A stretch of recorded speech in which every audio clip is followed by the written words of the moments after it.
Dans le calendrier des vacances scolaires est notée la pré-rentrée des enseignants qui a lieu, comme son nom l'indique, avant la rentrée des élèves. Que s'y passe-t-il? Quoi préparer? Est-ce vraiment bien utile? C'est vrai que ça peut paraître un peu complexe, mais en fait c'est facile. Vous allez voir. La pré-rentrée est un des rares moments où toute l'équipe est présente dans une école vide d'élèves.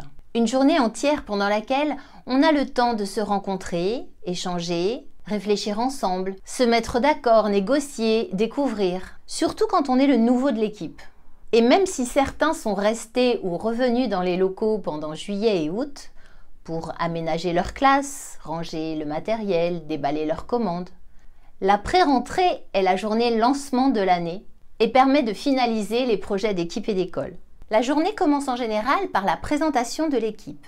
Si vous êtes étudiant, stagiaire, nouveau titulaire, pensez à rassurer et à donner de la force à vos collègues en montrant que vous êtes présent, curieux, ouvert.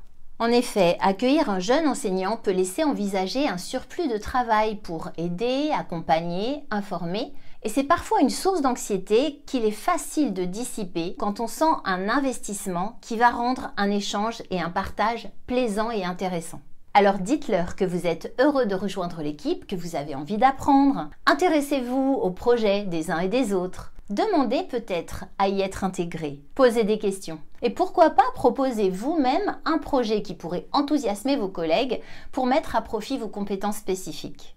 Écoutez les avis et les conseils avec un esprit critique pour profiter de l'expertise de l'équipe tout en faisant vos armes et en mettant en œuvre ce que vous apprenez par ailleurs. Dans la partie organisation administrative, voici les points que l'on retrouve le plus souvent à l'ordre du jour. Le point sur les nouveaux textes officiels et les réformes en cours, ce qui est très fréquent, et la circulaire de rentrée.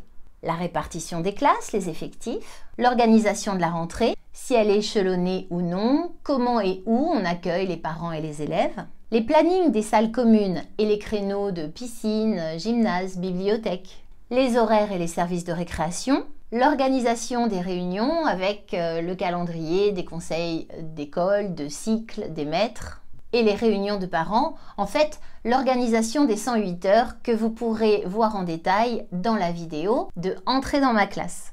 Tout ce qui concerne la sécurité, les procédures, le PPMS, l'infirmerie, le cahier de soins, les rapports d'accident, le projet d'accueil individualisé qu'on appelle le PAI. Les formalités administratives et le procès-verbal d'installation des nouveaux nommés, tous les documents de rentrée pour les élèves, le règlement intérieur et comment faire le lien avec le périscolaire pour la continuité de la journée des enfants, donc le lien avec la cantine, l'accueil du matin et du soir. Et dans la partie action pédagogique, on parle en général des projets, les projets de classe, d'école, des parcours littéraires, artistiques, sportifs, des décloisonnements, des échanges de services, de l'harmonisation des outils, des pratiques et de l'organisation des activités pédagogiques complémentaires, les APC.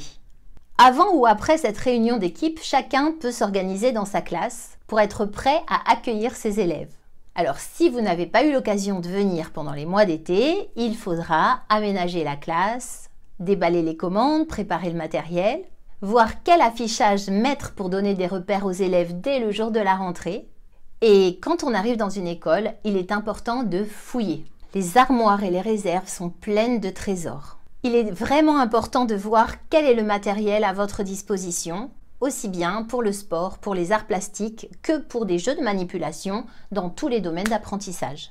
Alors, à la question, la pré-rentrée ça se prépare?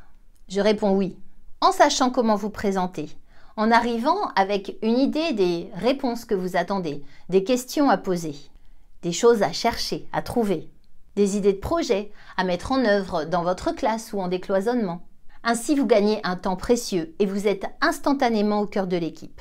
Si cette vidéo a été utile pour vous, pensez aux autres. Vous pouvez aimer, commenter, partager, poser vos questions dans les commentaires. Alors, à très vite pour la suite.